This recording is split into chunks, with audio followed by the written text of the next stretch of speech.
Bismillahirrahmanirrahim. Assalamualaikum warahmatullahi wabarakatuh. Syukur alhamdulillah kita bisa berjumpa lagi di channel ini. Sholawat dan salam selalu dan tetap tercurahkan kepada junjungan kita Nabi besar Muhammad Shallallahu Alaihi Wasallam. Allahumma sholli ala Sayyidina Muhammad. Harapan dan doa saya, semoga saudaraku semuanya selalu diberikan kesehatan, dilapangkan rezekinya, diampuni dosa-dosanya, dan dipanjangkan umurnya. Amin ya Rabbal Alamin. Sahabat beriman yang dirahmati Allah, dalam 5 rukun Islam, salat adalah rukun pertama yang wajib dikerjakan. Ibadah salat juga merupakan tiang agama. Salat adalah kewajiban bagi setiap umat Islam sebagai bukti kecintaan kita kepada Allah. Ada 5 waktu salat wajib yang tidak boleh ditinggalkan, yaitu salat subuh, zuhur, asar, maghrib, dan isya. Jika ditinggalkan, maka akan mendapatkan dosa besar. Meskipun berada dalam kondisi yang tidak memungkinkan, salat adalah hal yang wajib dikerjakan. Meskipun tidak bisa berdiri, maka dibolehkan untuk duduk.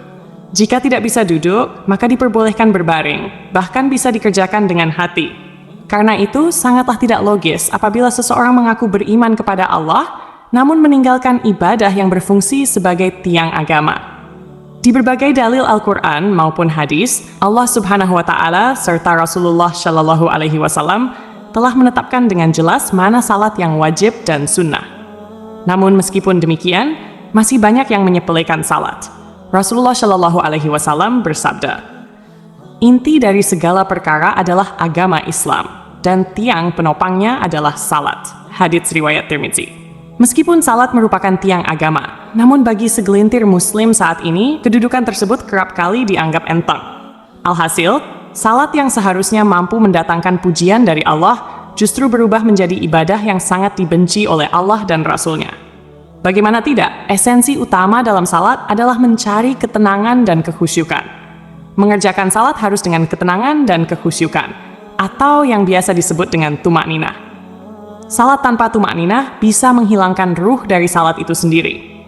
Parahnya, salat yang seperti cacing kepanasan atau terburu-buru tanpa menyertai tumakninah sering terjadi di sekitar kita. Ada hadis yang perlu kita ketahui, di mana Rasulullah pernah mengibaratkan orang yang salat tanpa tumakninah sama dengan kejahatan seperti seorang pencuri. Rasulullah Shallallahu Alaihi Wasallam bersabda, "Sejahat-jahat pencuri adalah orang yang mencuri dari salatnya." Para sahabat bertanya, "Wahai Rasulullah, bagaimana dia mencuri dari salatnya?" Beliau menjawab, "Orang yang tidak menyempurnakan rukuk dan sujudnya." Hadits riwayat Ahmad. Kondisi yang dijelaskan dari hadis ini ternyata berangkat dari pengalaman Rasulullah bersama para sahabat. Hari itu, setelah Rasul selesai salat berjamaah, tiba-tiba seorang laki-laki masuk ke dalam masjid dan langsung mengerjakan salat sendirian. Anehnya, ketika salat, laki-laki itu melakukan gerakan rukuk dan sujud tanpa disertai jeda. Melihat hal itu, Rasulullah kemudian berkata di hadapan sahabatnya, "Apakah kalian menyaksikan gerakan salat laki-laki tersebut?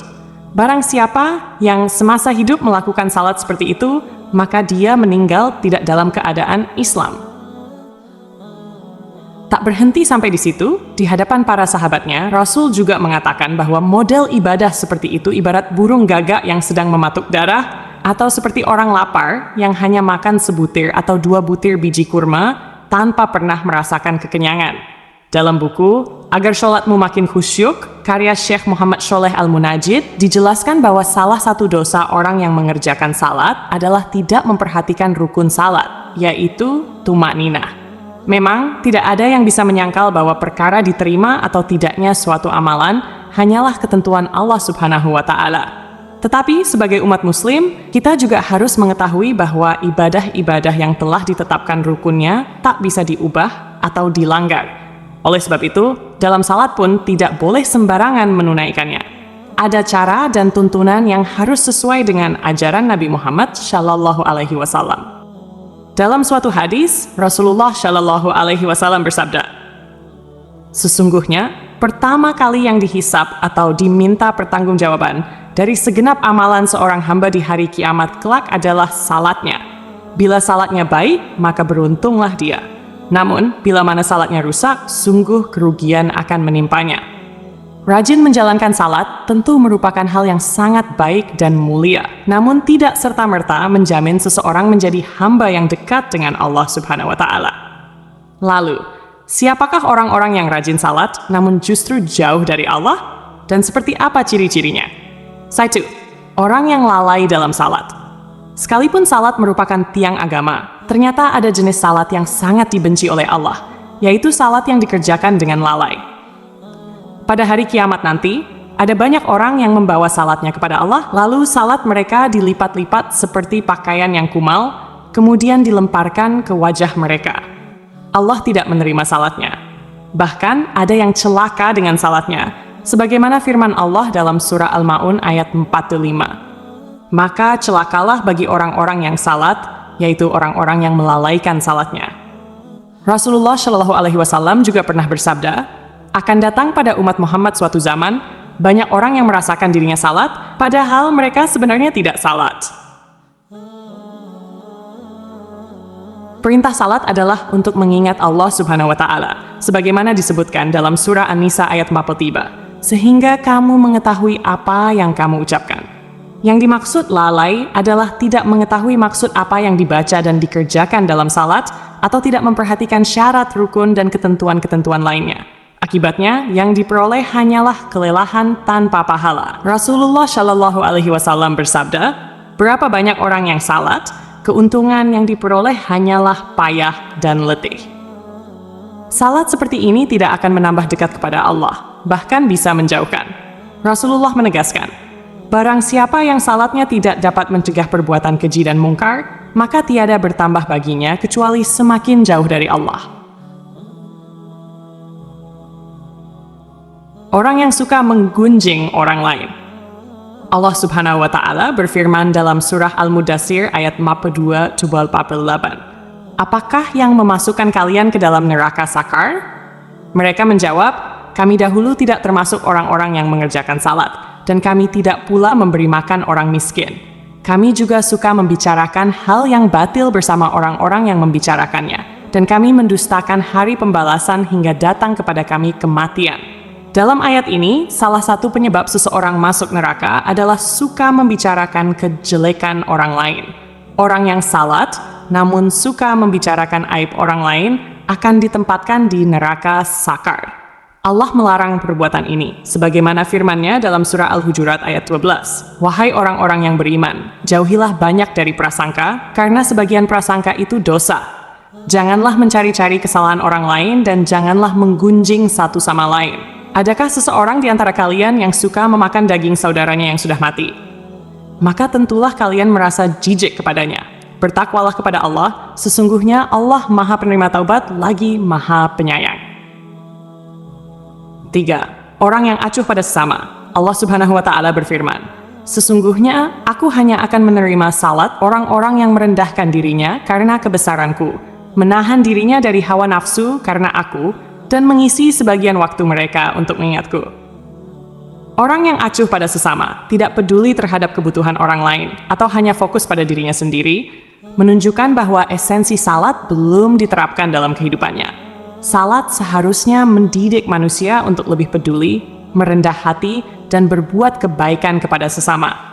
Siangnya untuk berzikir kepadaku, melazimkan hatinya untuk takut kepadaku, tidak sombong terhadap makhlukku, memberikan makan kepada orang yang lapar, memberikan pakaian kepada orang yang telanjang, menyayangi orang yang terkena musibah, serta memberikan perlindungan kepada orang yang terasing. Kelak, cahaya orang itu akan bersinar seperti cahaya matahari. Aku akan berikan cahaya ketika dia dalam kegelapan, aku akan berikan ilmu ketika dia tidak tahu. Aku akan lindungi dia dengan kebesaranku, dan aku akan suruh malaikat menjaga dirinya. Jika dia berdoa kepadaku, aku akan segera menjawabnya. Dan jika dia meminta kepadaku, aku akan segera memenuhi permintaannya. Perumpamaannya di hadapanku adalah seperti perumpamaan surga Firdaus. Dalam hadis yang lain, Rasulullah Shallallahu Alaihi Wasallam menyebutkan bahwa salah satu cara mendekatkan diri kepada Allah adalah bersifat dermawan dan senang membantu orang lain, terutama kepada mereka yang sedang kesulitan. Rasulullah Shallallahu Alaihi Wasallam bersabda, orang yang dermawan dekat dengan Allah, dekat dengan manusia, dan dekat dengan surga. Sedangkan orang yang bakhil atau pelit jauh dari Allah, jauh dari manusia, dan dekat dengan neraka. Orang yang dermawan, insya Allah, akan menemukan kenikmatan di dalam salatnya. Ia akan memperoleh kenikmatan tersebut karena dijaga oleh para malaikat, diberi cahaya dalam kegelapan, dan diberi ilmu secara langsung oleh Allah yang masuk ke dalam hati sanubarinya. Orang yang ria. Sebab pertama yang mampu menjerumuskan seorang ahli ibadah sehingga mendapatkan azab, bahkan menjadi penghuni neraka, adalah sifat ria. Hal ini terjadi apabila semua amal saleh yang dilakukan di dunia bukan untuk mencari ridha Allah, melainkan untuk pamer dan mengharap pujian dari manusia. Allah Subhanahu wa Ta'ala berfirman, "Sesungguhnya orang-orang munafik itu menipu Allah, dan Allah akan membalas tipuan mereka. Apabila mereka berdiri untuk salat, mereka berdiri dengan malas. Mereka bermaksud ria dengan salat di hadapan manusia, dan tidaklah mereka menyebut Allah kecuali sedikit sekali." An-Nisa. Oleh karena itu, sebaik-baiknya amalan adalah amalan yang dilakukan dengan ikhlas, murni lillahi ta'ala, hanya demi Allah. Cukuplah kita berharap kepada ridha dan balasan darinya, karena Allah Subhanahu wa Ta'ala adalah seadil-adilnya pemberi balasan. Menjaga hati dan niat merupakan hal yang harus kita perhatikan agar semua amalan tidak berujung sia-sia atau menjadi ria kepada sesama. Orang yang suka berdusta adalah salah satu dosa besar yang diancam dengan siksa pedih di akhirat kelak. Di zaman sekarang, kebohongan tampaknya sudah menjadi kebiasaan di masyarakat. Padahal, sekecil apapun kebohongan tetap dianggap dosa besar. Meskipun seseorang rajin salat dan beribadah, jika lisannya suka berbohong, maka salat dan ibadahnya akan sia-sia. Kebohongan akan menghapus amal-amalnya. Jika ia mati tanpa bertaubat, maka ia akan dimasukkan ke dalam neraka. Allah Subhanahu wa Ta'ala berfirman, "Sesungguhnya yang mengada-adakan kebohongan hanyalah orang-orang yang tidak beriman kepada ayat-ayat Allah, dan mereka itulah orang-orang pendusta." Berenah Aisyah, berbohong adalah salah satu ciri dari golongan orang-orang munafik. Oleh karena itu, kita sebagai umat Islam wajib menjauhi tindakan dusta, karena hal itu dapat menyengsarakan kita di dunia maupun di akhirat.